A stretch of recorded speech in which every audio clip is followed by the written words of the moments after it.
if I would do a live stream reaction to yesterday's chaos, and I don't know where you start with this. To be honest with you, I'll start looking at the camera to start. I don't have my kit with me today, so we'll do it this way. Um, an odd day yesterday. I think everyone would who watched the game would admit for the first 60 minutes we were pretty good. Pressing was excellent up until the Southampton change formation and half time. First 10 minutes, second half, thought we were going to just take the game by the scruff of the neck and go ahead and away with it. I think I said on a live stream during the week that if we were winning the game with the last 30 minutes and we had enough in the tank, we could really take them apart. It turns out that we didn't, which is really, really disappointing. But like I don't want to get caught up in all the hyperbole and the overreaction that has been seen on Twitter. I think it's huge positives in the first hour of that game. A lot of positives in the first hour of the game. I thought we did really, really well. I thought we pressed really well. I thought we kept the ball really well. We looked dangerous. Bamford's injury, I'll get to that in a minute. And a lack of Joffrey on the bench, I'll get to that again in a minute. And then Southampton changed the shape and we kind of just lost a bit of our own momentum. We looked tired. I think Jesse's admitted in the press conference himself that could have made changes a bit earlier, which might have helped the team. But now could have chat. But I don't know. I think if he'd gone earlier, especially with Rocket, especially maybe with Harrison, looked like he was really fading. And then if you look at the last goal, Harrison's attempt to make the clearance there is poor, pretty poor by Jack's standards himself. I want to try and take it outside. At this time last year, or if you go back even to the first start of last season, 6 games in we had 3 points. Or 2 games in, we got 4 points. We lost at home to Wolves, and we lost away to Southampton. We've beaten Wolves at home, and we've drawn away to Southampton. That's improvement. That's one up on last year. That doesn't take away from the fact that there's some glaring errors and obvious areas of concern. I give Christensen time on the right-hand side to find the Premiership level. It's not easy coming in there, especially the way we play. We're asking an awful lot of him to get up the pitch and get back. So I won't lean in too heavy on them. He needs to cut out crosses. That is the job defensively of a fullback, is to stop crosses coming in. For me, on the 2 goals, Llorente's positioning is poor. I think he gets dragged across on one completely out position, and Struijk has to come all the way in and cover him, and that leaves the back post completely empty. And that can't happen. I've talked about it on other streams with other podcasters and with some of the news videos. His positioning and rashness at times worries me. He can be very good defensively, but he worries me sometimes, and that was me with the problem. Lack of a left back. I know the balls came in from the right hand side for the 2 goals we conceded, but if you look, they both went in the left hand side of the pitch. No natural left back in there, no natural shape, no natural balance. So if anyone's watching this, I'd like to know what you think. Stick it in the chat, let me know how you thought the game went. But trying to keep it as balanced as I can. I still think there's a massive amount of positives coming out of that game. There's a benefit to Bamford getting injured, and it's this. I wasn't 100% sure if Leeds would move for a striker this window. I thought maybe Leeds thought they did enough. Bamford was looking better. Joffrey was pushing through. Mateo Joseph in the under 21s was looking good. Rodrigo scoring goals. Maybe Leeds thought they wouldn't need it. With Joffrey getting a dead leg and Bamford getting injured in the same weekend, I think that might actually help us to move and go and get a striker in as quick as we can. I think that will happen this week. I think you'll see Leeds move this week. The left back position, apparently again this morning, there's a huge amount of interest from Kai Wagner and conversations around Kai Wagner. See if that turns out to be anything. But yeah, I'm not being super negative about yesterday. We got 4 points after 2 games. I think it's a positive place to be in. I think the stat we talked about that Opta came out, it was like 98% chance of staying. If you've got 8 points in your first, 8 points in your first month in the Premier League, around 4. Still 3 games to go this month to try and get to that 6 or 8 point mark. I think we're okay. Led Zepp, I'll take a draw away anytime. Yeah. I think that's the rational kind of the logical approach to that. It's don't lose your home games and pick up points on the road, and you should be okay. That tends to be with every football club at every level, and I think it's understandable to come away from Southampton feeling disappointed yesterday, given the fact that we were winning 2-0 and looked like we were good money for 3 points. To not get them is disappointing. Totally get that. There was some massive overreactions last night on Twitter. People calling for Marsh to be sacked. People blaming the American players that are in the team. It just crazy nonsense stuff being thrown out last night by people who wanted to vent. I wanted to be angry. I think there's a lot of people waiting on Jesse Marsh to fail, and a lot of people waiting on these signings to fail, and they're waiting to jump.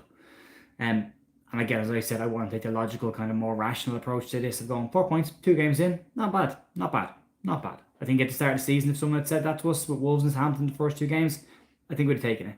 I still think we're in a positive position. I still think we need to add. I think we will add now. I think that's going to be the push to add an extra striker. Who the striker is that comes in, Shay Adams mentioned this morning by Ben Jacobs. Martin Terrier mentioned again by Martin Jacobs this morning. Sorry, by Ben Jacobs, not Martin Jacobs. Nipper, you're bang on with the subs, way too late. Yeah, he did. I think if you look at last week, Marsh was praised for getting his changes bang on the money. Absolutely bang on the money. This week he waited. I think he thought they'd try and manage the game out, save like to Sinisterra's legs, give him another week to recover from his injury, and it backfired. I think it backfired big time. I think Click should have come on earlier for Rocket, same as last week. The heat in that game, you couldn't go the way that Jesse made a rod for his own back by saying, we can manage the heat. I understand how it works in the MLS. We've done the same over there. And then to go 60 minutes flat out and then tire and not have that plan to bring players off the bench was an issue. Stanley was facing Bamford's fitness for the season. Simon, yeah. Not that I'm losing faith in his fitness, Simon. Not that you should lose faith in his fitness. But there's clearly an issue there. So you have to have somebody able to come in and replace him. You've got to have cover for that position. Nipper saying we need a centre half. I agree. I said it before the start of the season on Leeds Lounge podcast. I said, for me, our centre half pairings are a problem. If we get a left back, maybe take Llorente out and put Stroke in centre half. Does it make it better? I don't know.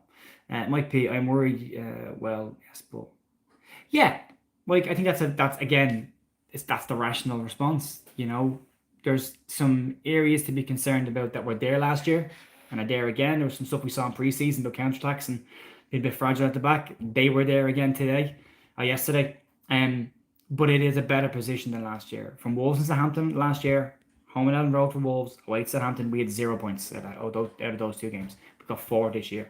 That's an improvement. It's progress. It's not stellar progress, but it's progress. Should we have won yesterday? Yeah. Is it understandably disappointed after throwing away 2-goal lead? Absolutely. 100%. But I wanted to wait till today to do this, to kind of wait till everything calmed down a little bit and everyone just maybe a little bit more rational. Could be worse. We could be Man United right now, couldn't we? We'll see where we are at the end of the season versus them. But I think we'll be okay. I think there's enough in the 60 minutes that what happened yesterday to be positive about. Players are going to get fitter, you know, and that's going to help us in the next couple of months. I think Rocket has realistically about 60 minutes in his legs. You know, didn't play a huge amount of 90-minute games last season. So that's something that has to be built up. Using Click to replace him is the obvious answer.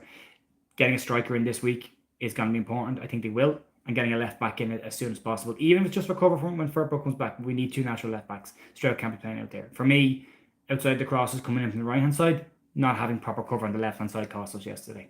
So that's what I think. I thought I'd do a quick one here because I was asked my opinions on it. I don't want to get into bashing players or blaming people on YouTube. It's not the place for that. That's what Twitter's for.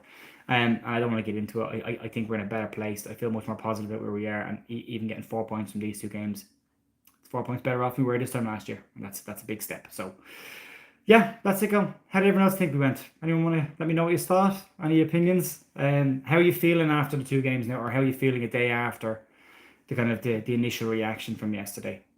Stephen McAndrews, Poveda will go next week. Striker neither. And yeah, I agree. I no point in hanging on to Poveda if he's not going to be in the squad. It's that simple, I suppose. Striker definitely needed. Again, I said it a minute ago at the start of the stream. Ben Jacobs was mentioning Shay Adams again and mentioning possible Martin Terrier this week as well. So we'll see. Nipper, it's going to be one hell of a season, lads. It always is, isn't it? It's never easy with Leeds. Led Zeppelin, I reckon we'll have 12% again. I think we're 10% of last season's total already. So that's not bad. I am counting down from 40. So 33 points left. That's what we need. And we're going to be okay. Is it 33 or 36? 36. 36 points left. I think we'll be okay. As I said, if you look at the first 60 minutes in isolation, we look really good. We look really, really good. Got to get fitter. Got to get sharper. Got to sort the defence out. We're too easy to score against. We were last year. We are again this season. So we need to stop that. It'd be nice to get a couple of clean sheets on the road as well, and a couple of clean sheets at home. Mike, I think judging by the interviews with the players, the not winning really hurt. Yeah, like I played, my coach, I think I've said that before, and when you're 2-0 up, to go home with nothing, we'll go home with 1 point, feels like a defeat, feels like you're throwing it away. And we did throw it away. There's no getting around that. We made mistakes yesterday and we threw it away, but we're still unbeaten at the start of the Premier League season. You go back to the last couple of months of last season, I think if someone had said to you, you'll be unbeaten after 2 games in the Premier League next season, you'd be like, no, we won't. But we are. So again, it's just about context for me. It's like trying not to look at the incident and go, same as last year. Looking at it and kind of going, it's better than last year. It's still better than last year. Remember, as I said, we had no points in these 2 games last year. We got 4 points this year. So, and we're a scum. Correct, Mike. Correct. Could be worse. It could be worse. It could always be worse. Last year I would have said it couldn't have been any worse, but it could be this year. So, we've still got a good month ahead of us. It's still a winnable month. If we can get 2-3 more points out of it, I think we'll be okay. Wish Jackie put his hand up and done. Yeah. That's a great point. Jack looked done, and it is the manager or the coach's responsibility to identify that and get him off the pitch before a mistake happens, which it did for the second goal. I don't know what he was doing, sliding the line down the ground. If he stands up, that doesn't happen. That goal doesn't go in. Now, there's lots of mistakes before it. Loads of mistakes before it. So you can't pin it on one person. But he stands up, it's okay. And then he looked sharp going off. But players know themselves. And a manager will always like a player who comes off and says, look, I've given you everything I have and I'm done now. I need to go. So, strange one from Jackie. But he still got an assist. Like Jack attacking was great. Defensively, not so great. But anyway, that's just my ramblings on yesterday. Let me know what you think in the comments. If you're not watching this live, let me know. If you've been chatting away there, lads, really appreciate it. Have a great rest of the weekend, and I'll have some news in the morning. Cheers. Bye.